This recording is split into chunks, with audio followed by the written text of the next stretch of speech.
As the temperature is starting to drop and the nights are closing in, it is definitely time to start thinking about winter. This is going to be our 5th winter living on the water, and there is a long list of tasks to do to be ready for the change in season. And one of those involves heading out here to stock up on one of nature's superfoods before they disappear until next summer. This week, we're gathering nettle seeds to store away for natural energy boosts during the winter months. Welcome to This Tiny Life. We're Jack and Gabby, and we live on this narrowboat. We make videos about slow living and life on the water. If you also strive to live more deliberately, hit subscribe and join the journey.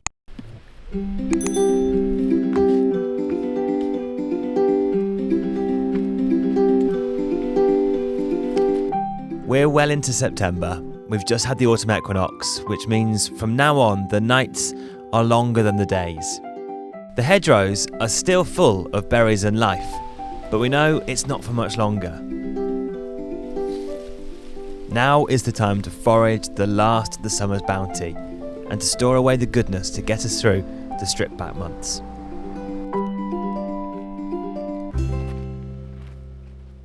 You might be wondering why on earth you're looking at the camera, are you? You might be wondering why on earth would we want to go anywhere near stinging nettles, let alone using them for food. But the truth is, stinging nettles are like little powerhouses of nutrition, which is why it's so good to have them stored up for the winter months. The leaves are packed full of protein and iron, often more concentrated than the vegetables you buy in the supermarket. And the seeds, which we're concentrating on today, are amazing because they are like little clusters of energy. They are natural stimulants. They kind of give you the same buzz and hit of energy that caffeine does, but without that drop that you get from having caffeine. The reason the seeds give you a natural buzz is because they are full of things like vitamin C and essential fatty acids, but also serotonin, which is known as the happy hormone. We'll go through how to use them later, but they're perfect to just sprinkle over things like your morning porridge. This is the most ideal patch that we've got here. So the thing with stingers is they're just so abundant. You just think about how many patches of nettle that you pass every single day. You know, probably like 1 minute out of your front door you'll see some stinging nettles. There are male plants and there are female plants, and it's the female plants that have the seeds on them, whereas the male plants have these little stringy bits coming from them, but these are actually flower buds. The way you check is the female plants tend to be a little bit more laden down than the male plants, and the shape of the seeds from the little stringy bits are kind of like little geometric patterns, whereas on the male plants they are sort of like little round globes. So that's the two differences that you're looking out for. You've got the round ones on the male plants and the little geometric shapes of the seeds on the female plants, and it's the female plants that you want to make sure you're gathering because they're the ones that contain the seeds.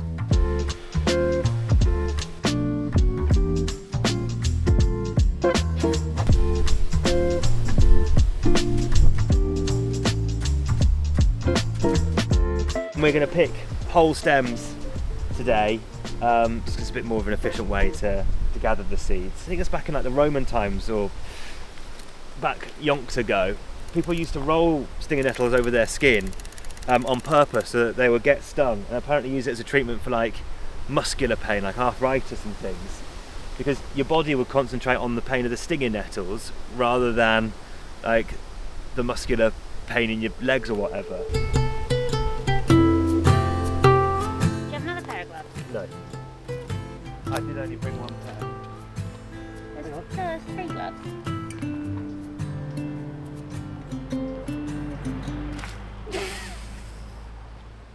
Do you want me to go? Because I've got No, it's alright, I'll do it. I'll see if the Romans were onto anything. I haven't been stung. Have you? No? I'm like one with the nettles. Ow, just been stung. Ow! Ow!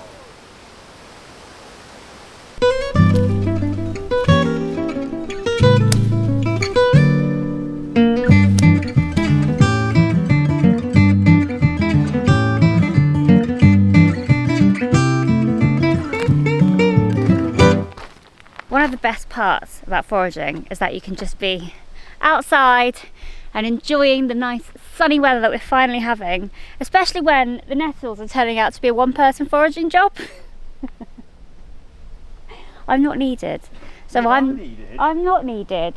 So I'm just enjoying myself, not doing much, while Jack is, for some reason, wearing his shorts, going in all of the singing nettle patches.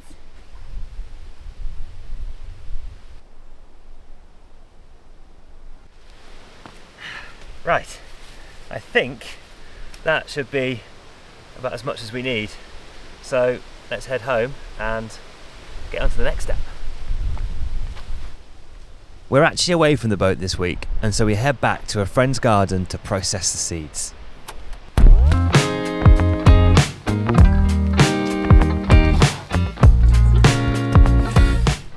Once you get home, it's just a case of grabbing each individual nettle and snipping off all of those strings of seeds into a bowl, which does take a long time, but there's just something really satisfying about knowing the work you're putting in now is going to be so appreciated come those dark, cold winter months when you're just absolutely desperate for a little ball of energy, which essentially is what nettle seeds are.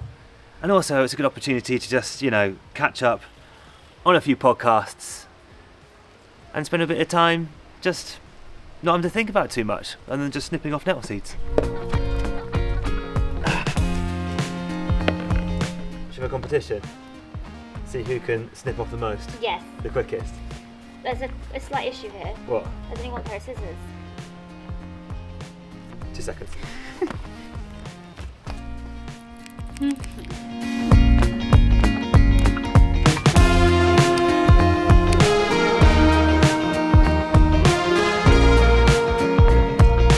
Ta-da! Show us your bowl. Oh, watch out! You're too many. That was your problem. Great, there we go. Great. Yeah, that's good. Good amount.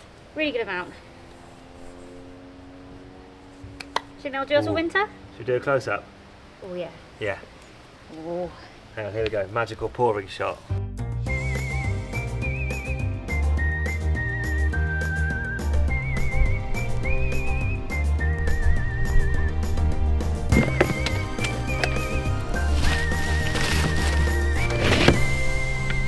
That is all in the compost bin, and now I think these little guys want to say hi.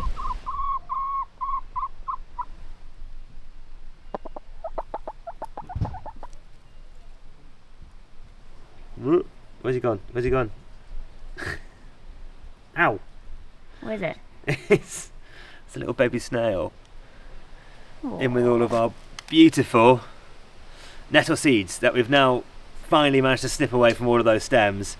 And now it's just a case of drying these out, which you can do a couple of different ways. If you've got a dehydrator, that's brilliant. We haven't, so we're doing it the old-fashioned way, which you can use a paper bag for. And essentially all we're going to do is pour these into this paper bag, leave them for a few days. We'll give them a jiggle about every time we sort of walk past the bag, but that should dry them out, and then they'll be ready for storing and using throughout the year.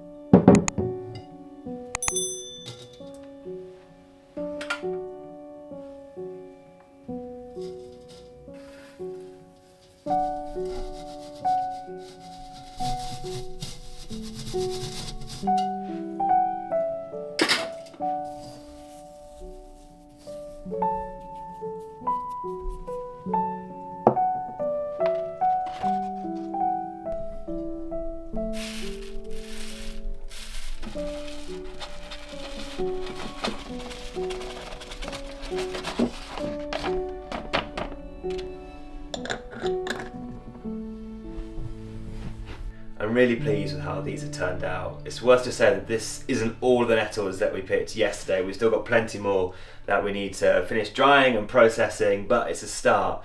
And these are going to be so appreciated in those dark, gloomy winter months. You know, you can incorporate them into your kitchen all sorts of different ways. Sprinkle them into your salads, use them in your baking, have a few over your morning porridge, make energy balls, even just like a little teaspoonful into your smoothies if you're into them. They are little nutritional powerhouses, and they will just give you that little boost that you need in those dark, gloomy winter months. If you've enjoyed this week's video and foraging is your thing, we've just put together a little film about getting into mushroom foraging. So I recommend watching that one next. And as ever, thank you so much to everyone who has sponsored us on Ko-fi this week. If you want to buy us a brew, it is so appreciated. You basically keep this channel running. So I'll put the link for that down below in the description, and we'll see you next week.